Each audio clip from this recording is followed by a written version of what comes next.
aukaspyrnu, fá hana ekki, Víkingar í sókn. Valdimar með sendinguna fyrir, frábær sending og þvílíkt mark hjá Óskari Borgþórsyni.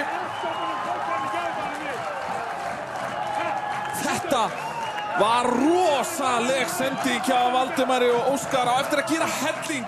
En klárar þetta fram í Jónasólu. Já, bara frábærlega gert að öllu leyti. Völlurinn, vindurinn, aðstæðurnar spila hérna risastórt hlutverk og gæðin sem við sjáum í þessu marki á Víkingum núna eru frábær.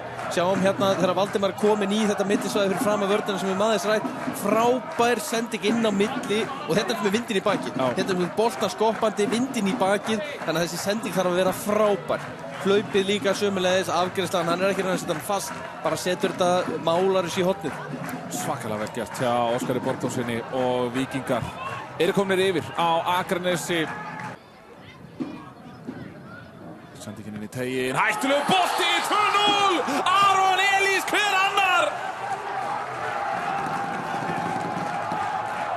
Nýbúinn að vera hér að ræða höfuðhögg sem hann fékk, en hann svarar því með því að skora með skalla. Já, hann var ekkert að flækja þetta, en sendingin frábær og hárrétt ákvörðun í Helga þegar hann fær boltann að setja þetta bara þéttingsfast inn í áttamarkinu og þá þarf rosalega lítið þarna til þess að þetta endi einmitt í netinu eins og þetta gerist ákvörðan þarna.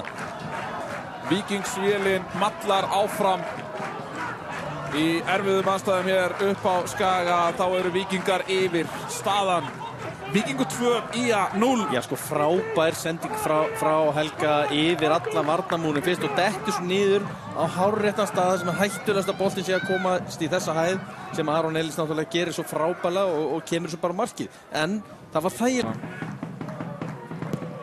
Gísli, svo þetta vantilega út af fjær, það er Markus Páll með skot og Markus Páll Ellertsson minkar muninn í 2-1 fyrir Skagamenn þegar að uppbótartíminn er í raun runnin út.